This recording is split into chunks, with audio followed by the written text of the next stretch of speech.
I never thought anything about flying.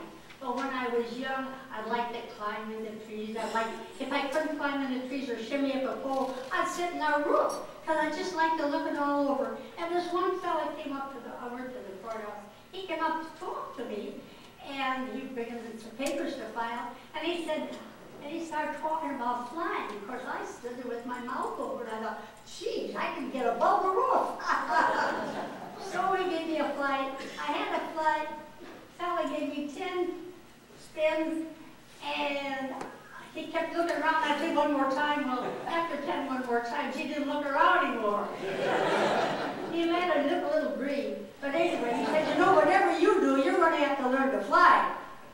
Every person I've taken up, I made them sick. You're the only one that's made me sick. And you know what? I fell in love with flying. Love at first flight.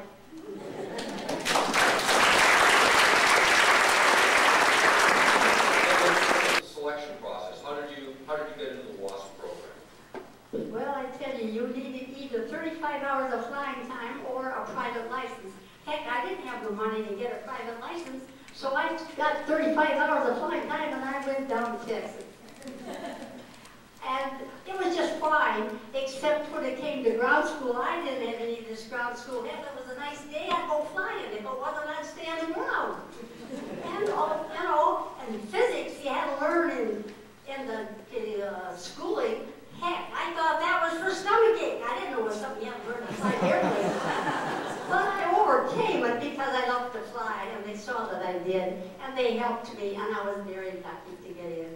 Do you think you had real good instructors then?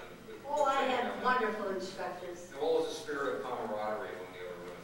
Oh, we were very, very close, and we stayed quite close after we got out of service. Of course, after flying B-17, B-26s, I had to go home and fly my little 65 horsepower again. I don't know if I wanted an old woman, a young woman pilot.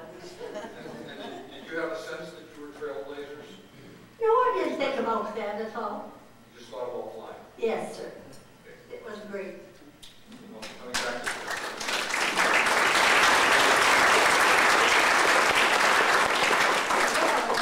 I was training gunners at Las Vegas Army Airfield, and I got to be a co-pilot, the B-17, a co-pilot, the B-26, the Martin Marauder, which was the Widowmaker, and it was great. And then I flew the P-39. It was the only fighter plane we had at the time. But I just want to say, I know I'm out of line here. No, you're right on target. I'll stop you. Shoot around, okay. I just want to say that I am so proud to be with these heroes. They are all my heroes, and I thank them all for all the work they did. I just flew airplanes. They went out and fought, and I'm so proud of each and every one of them.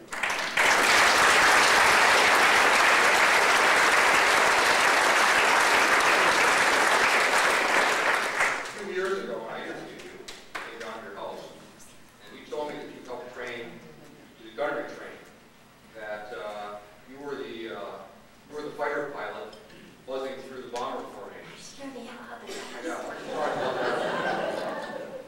Well, that was a wonderful thing. They let me dive in on these B-17s. I either used the AT-6 or the P-39. I dived in at them and they'd shoot at me, but they didn't shoot at me with camera guns, so they didn't shoot me down. But we did have the B-26, so we had a great big tow rope, and then we had like a big windsock at the end of that. They did shoot at us with real bullets, but they missed me. But anyway, and the fellas, the fighters, they had dipped their bullets in different colors, red, blue, and yellow, and green, and all those pretty colors. And so at the end, then they take these whatever they call them at the end, these windsocks down, and then they could tell who had the best shot that day. It was very interesting. I just have to say, you have to remember, these fellas, we had not too much information about the planes we were flying. If you wanted to fly an airplane, you got in, took it out, and found out what it did. I did too. I found out what they did.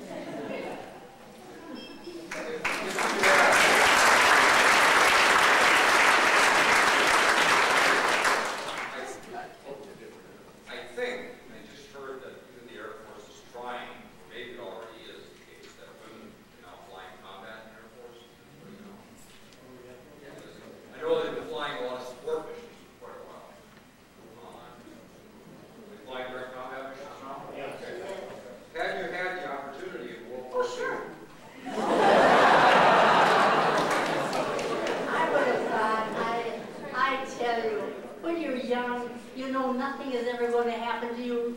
I'd have done anything I could, under, of course, you know, limited, but I would have done anything I could have done to help the war effort. And you know, that's the way most of us were those years. Everybody, even the people that stay home.